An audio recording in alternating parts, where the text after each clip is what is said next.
me forever on fire. ಇನ್ನು ಜಾತಿ ಗಣತಿ ವರದಿಯ ವಿಚಾರ, ಅದನ್ನು ಜಾರಿ ಮಾಡುವಂತಹ ವಿಚಾರ ಏನಿದೆ ಅದನ್ನು ಈಗಷ್ಟೇ ನಾವು ಹೇಳ್ತಾ ಇಲ್ಲ.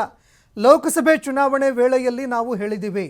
ಯಾವಾಗ ಲೋಕಸಭೆ ಚುನಾವಣೆ ಇತ್ತು ಆ ಸಂದರ್ಭದಲ್ಲೂ ಕೂಡ ನಮ್ಮ ಪ್ರಮುಖ ವಿಷಯ ಇದೇ ಆಗಿತ್ತು. ಆಗಲೂ ಕೂಡ ಇಡೀ ದೇಶದಾದ್ಯಂತ ಜಾತಿ ಗಣತಿಯನ್ನು ಮಾಡಿಸ್ತೀವಿ ಅನ್ನುವಂತಹ ಒಂದು ವಿಷಯವನ್ನು ಹೇಳಿದ್ವಿ. ಎಐಸಿಸಿ ಅಧ್ಯಕ್ಷ ಮಲ್ಲಿಕಾರ್ಜುನ್ ಖರ್ಗೆ ಅವರು ಹೇಳಿಕೆ ಕೊಟ್ಟಿದ್ದಾರೆ.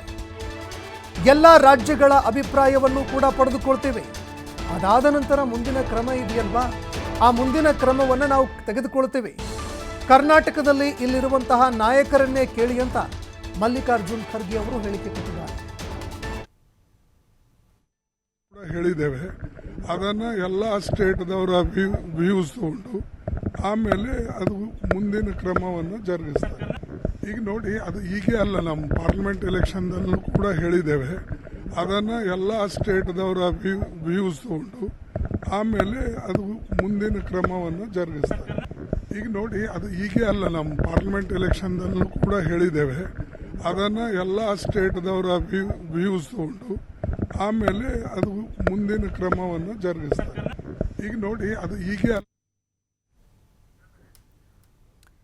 ಇನ್ನು ಮಲ್ಲಿಕಾರ್ಜುನ್ ಖರ್ಗೆ ಅವರ ಮಾತನ್ನು ಕೇಳ್ತಾ ಇದ್ರಿ. ಕೇವಲ ಕರ್ನಾಟಕ ಮಾತ್ರ ಅಲ್ಲ, ಇಡೀ ದೇಶದಾದ್ಯಂತ ಜಾತಿ ಗಣತಿ ವರದಿಯನ್ನು ತರಿಸ್ಕೊಳ್ಬೇಕು, ಜಾತಿ ಗಣತಿ ಮಾಡಿಸ್ಕೊಳ್ಬೇಕು ಅಂತ ಲೋಕಸಭೆ ಚುನಾವಣೆಯಲ್ಲೂ ಕೂಡ ಇದೇ ನಮ್ಮ ಪ್ರಮುಖ ವಿಷಯ ಆಗಿತ್ತು ಅಂತ ಮಲ್ಲಿಕಾರ್ಜುನ್ ಖರ್ಗೆ ಅವರು ಮಾತನಾಡಿದ್ದಾರೆ.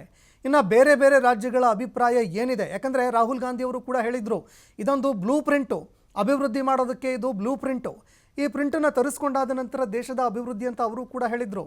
ಮಲ್ಲಿಕಾರ್ಜುನ್ ಖರ್ಗೆ ಅವರು ಕೂಡ ಪುನರಾವರ್ತನೆ ಮಾಡಿದ್ದಾರೆ.